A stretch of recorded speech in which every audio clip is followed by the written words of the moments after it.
రేపు ఆయన చచ్చిపోతే ఎవరు కూర్చుంటారు? ఆయన బూడిద పోసి పెడతారా? సులోచన లేడు, ఎందుకలా అరుస్తారు?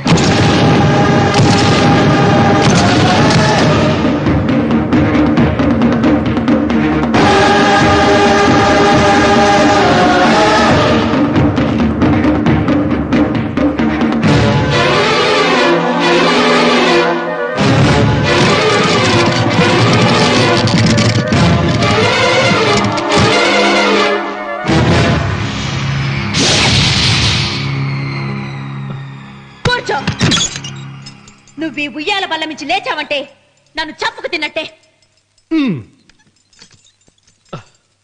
అన్వర్,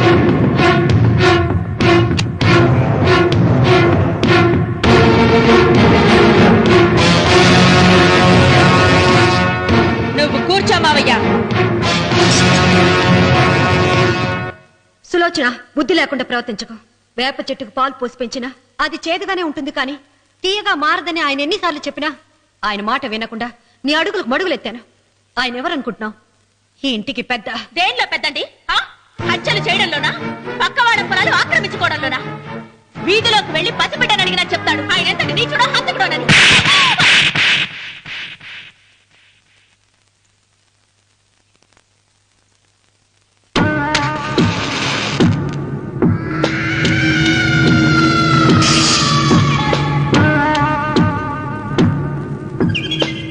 అమ్మా, నువ్వెన్నైనా చెప్పు, నా భార్య మీద చేయి చేసుకోవడం నేను సహించలేను. రఘు, అన్నయ్య నీ భార్య మీద చేయి చేసుకోవడం తప్పే, కానీ దానికోసం వాటాలు పంచమని చెప్పడం న్యాయం కాదురా.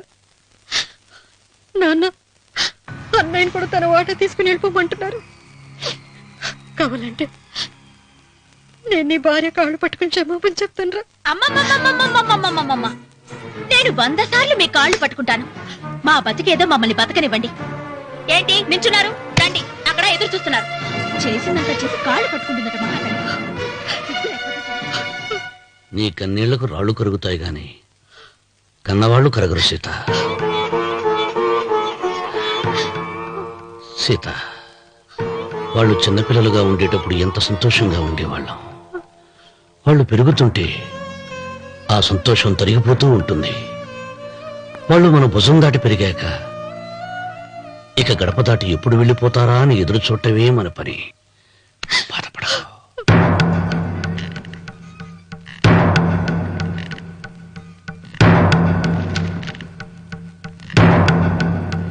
ఇదేంటి లారి గారు, ఆస్తి మాత్రమే 3 వాటాలుగా రాశారేంటి? అమ్మ నగలో నాకు వాటా ఉందిగా. ఆ నగల గురించి కూడా దీంట్లో రాయండి.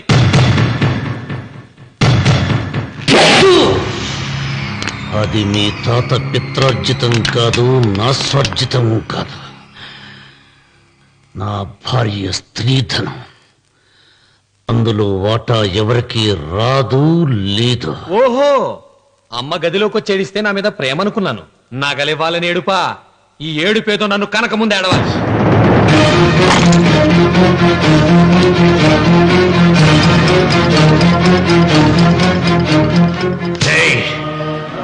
మీ అమ్మను ఎంత మాటన్నావురా?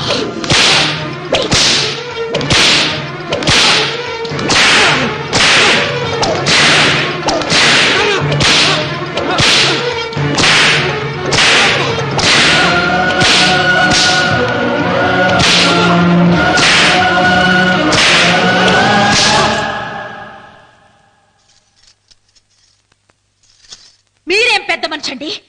పెళ్ళైన కొడుకుని కొడతారా? ఆస్తి ఇవ్వడం ఇష్టం లేకపోతే ఇష్టం లేదు అని చెప్పండి. కూలి చేసుకుని బతుకుతాం, లేదా ఆలయం ముందు అడుక్కు తిని బతుకుతాం. ఇప్పుడు ఆయన మీ కొడుకు కాదు, నా మొగుడు. నా మొగుడిని కొట్టే హక్కు మీకు లేదు.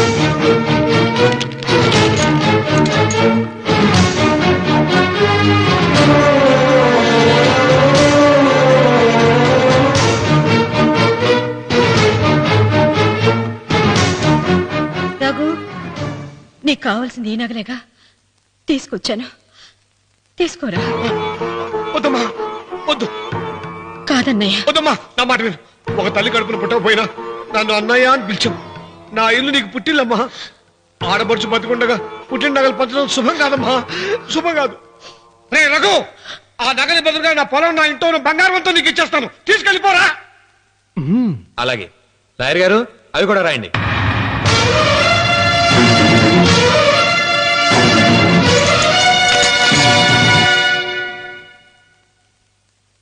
నాన్న, నాకు ఆస్తక్కర్లేదు.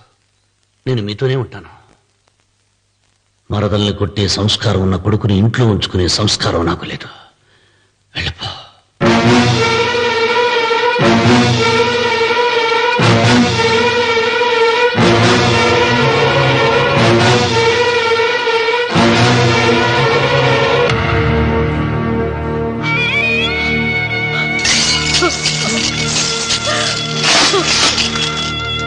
సీతమ్మ, అమ్మా సీతమ్మ, సీతమ్మ, ఒరే రావుడు, నాకేదో భయంగా ఉందిరా. ఆ దేవుడి శాపం తగిలింది, లేకపోతే నీ కుటుంబం ఇలా ముక్కలైపోవడం ఏమిటి? నా మాట విను, వెళ్ళు. ఆ శివలింగాన్ని తిరిగి తీసుకొచ్చి యథాస్థానంలో ప్రతిష్ఠిస్తారా?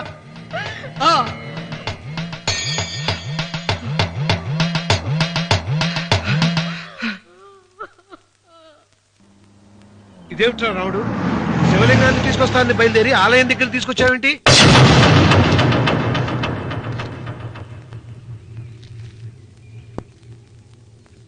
ఎలారా ఈ ఆలయాన్ని పడగొట్టాలి?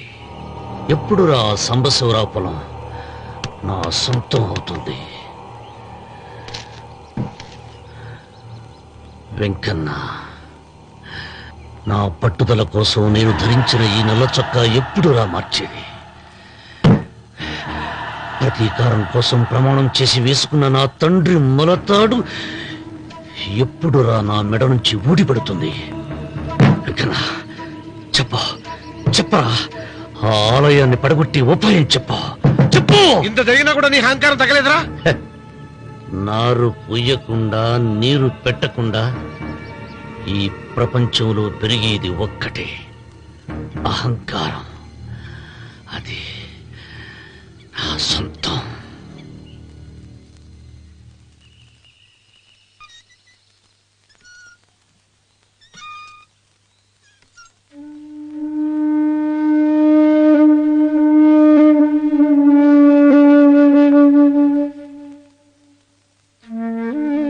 పిల్లలు వెళ్ళిపోయారు, కోడళ్ళు వెళ్ళిపోయారు. వచ్చే రాఖీ పండుగ నాటికి ఇది కట్టడానికి నేను కూడా ఉండకుండా వెళ్ళిపోతానేమో. చిచ్చా, అవే మాటలమ్మా.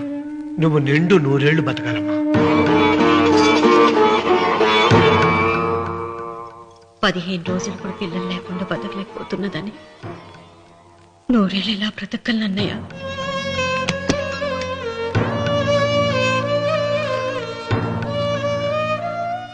వీటి కోసమేగా మా పిల్లలిద్దరిని ఇంట్లోంచి వెళ్ళగొట్టారు. నేను చనిపోయాక మా ఇద్దరు కోడలికి సమానంగా పంచిపెట్టమని చెప్పు. ఇప్పుడు ఎందుకమ్మా అదంతా? అసలే నీ ఆరోగ్యం బాగలేదు. నన్నెప్పుడూ నిండు ముత్తైదుగా చూడాలనేది ఆయన కోరిక. పోయే ముందు ఒక్కసారి నిండుగా అలంకరించుకోవాలని ఉందన్నయ్య.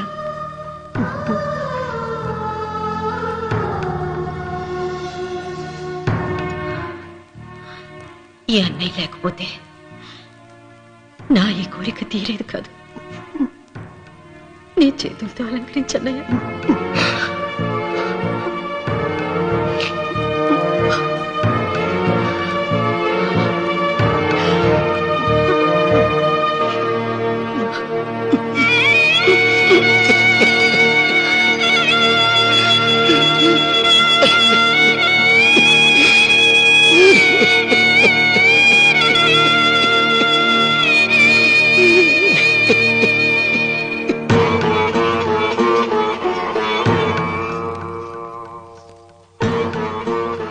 ఏమిటి సీత? వడ్డానం పట్టట్లేదు, సరిగ్గా పెట్టండి. పేరంటానిక? అర్థం ముందు అలంకరించుకుని కూర్చోవడం కంటే ఆడదానికి వేరే పేరంటే ఉంటుంది చెప్పండి. ఏమండి, మీరు ఉత్తమ జాతి స్త్రీ రెండో కోరిక కోరదు అన్నారు. అందుకే మిమ్మల్ని అడగలేకపోయాను. కానీ చనిపోయే ముందు మీ ఆఖరి కోరిక ఏమిటి అని అడుగుతారు. నా ఆఖరి కోరిక ఆ శివలింగాన్ని తీసుకొచ్చి ఇంటి ముందు ప్రతిష్ఠించండి. సీత, పళ్ళు గట్టిగా ఉంటాయని, నాలుక మెత్తగా ఉంటుందని మనం పళ్ళకే ఎక్కువ విలువనిస్తాం. వయసు పైన పడుతుంటే ఒక్కొక్క పన్ను రాలిపోతుంది. వయసు పెరుగుతున్న కొద్దీ ఒక్కొక్క బిడ్డ దూరం అయిపోతాడు. కానీ నాలుక మాత్రం భర్తకు భార్య లాంటిది, భార్యకు భర్త లాంటిది. బ్రతికినంతకాలం తోడుగా ఉంటుంది. బిడ్డలు దూరం అయిపోయారని ఏదోదో మాట్లాడుతున్నా. సీత, నా మీద కోపం వచ్చిందా?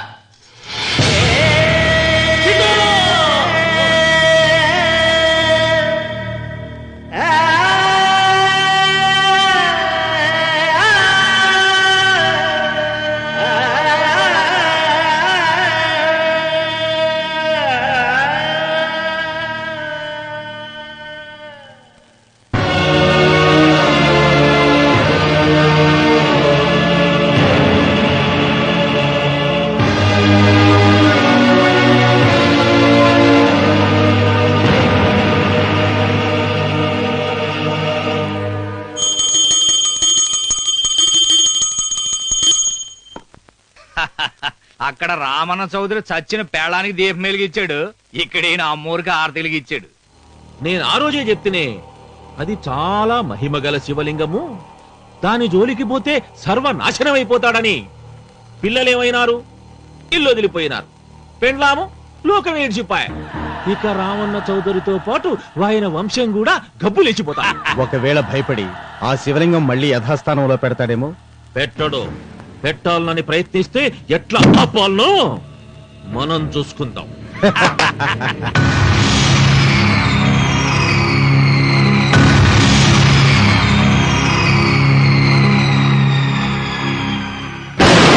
ఆలయాన్ని పడగొట్టించి ఆలయమే లేదు కాబట్టి ఇక పొలం ఎందుకని ప్రశ్నించి అప్పుడు నా స్వాధీనం చేసుకుంటాను.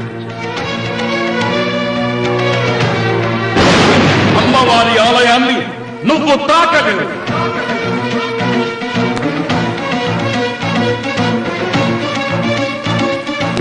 ఆ ఆలయాన్ని పడగొట్టక్కర్లేదండి.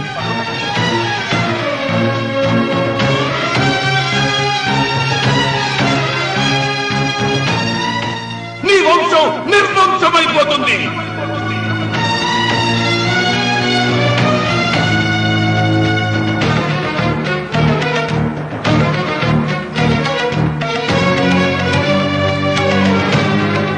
ఆ శివలింగాన్ని తీసుకొచ్చి ఇంటి ముందు ప్రతిష్ఠించండి.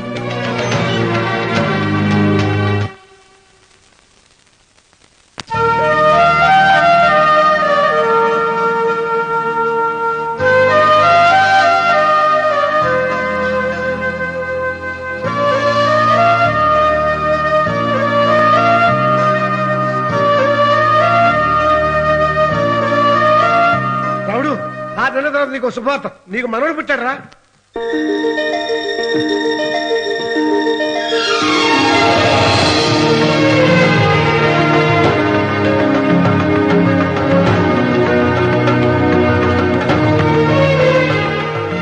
మావయ్య,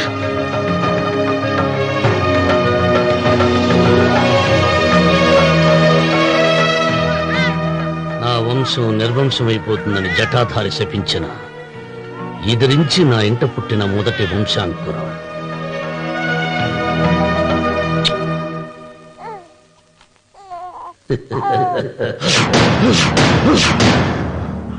నవ్వుతున్నాడు. ఆ రమణ నవ్వుతున్నాడు. మళ్ళీ నవ్వుతున్నాడు. వాడు నవ్వుతున్నాడు. వారసుడు పుట్టాడని హాయిగా నవ్వుతున్నాడు. వాడి ముఖంలో ఆనందం కనిపిస్తే నీ జీవితంలో నిప్పులు పోసుకున్నట్టే. తెలుసా? నా అనుమానం, మూడో వాట కింద తను ఉంచుకున్న ఆస్తి, అంతస్తు, నగలు అన్ని అన్ని అన్ని ఆ బిడ్డకి రాసిస్తాడు. తెలుసా? మొన్న డాక్టర్ పరీక్షించి ఏం చెప్పింది నీకు? పిల్లలు పుట్టే అవకాశం చాలా తక్కువగా ఉంది అని చెప్పలేదు? చెప్పు. గొడ్రాలు అన్న పాయింట్ తో నిన్ను పంపేసి మళ్ళీ కొడుక్కి పెళ్లి జరిపిస్తాడు. దిక్కుతోచని నువ్వు ఆత్మహత్య చేసుకుని చచ్చిపోతావు. ఇదంతా జరగకుండా ఉండాలంటే నీ తోడికోడలు కన్న బిడ్డని కన్నట్టే చంపేయాలి. ఈ భయాలేవి పెట్టుకోవద్దు. మీ నాన్న గుండెల్లో కత్తి కసా కసా దింపిన కసాయి వాడి మీద పగ తీర్చుకుంటున్నాననుకో, అంతే. బిడ్డ చచ్చిపోతే దిగులుతో రుక్మిణి చచ్చిపోతుంది. ఆమె పోతే ఈ ఇంటికి, ఆ ఇంటికి, అసలింటికి అన్నిట్లో నీదే పెత్తనం.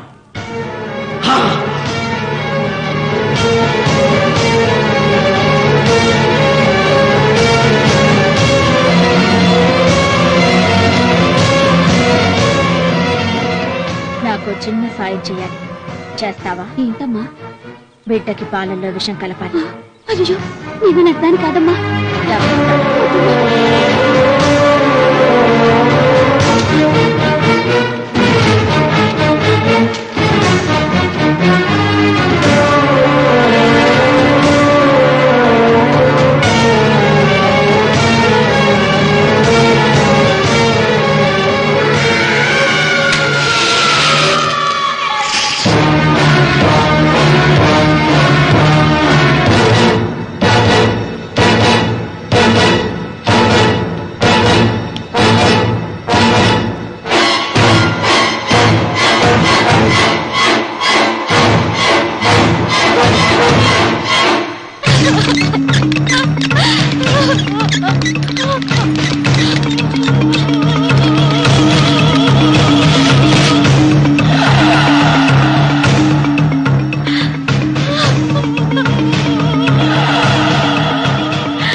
బిడ్డకి చివరిగా ఏం పట్టించారు? పాలు తాగించా. పాలలో విషయం కలిసింది.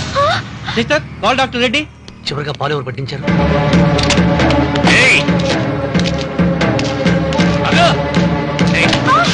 పాలలో ఏం కలిపావు? నాకేం తెలియదు బాబు. నిజం చెప్పు. చెప్పదు బాబు. మీ మరదలే డబ్బిచ్చి బాబుకు పాలలో విషం కలపమని చెప్పింది.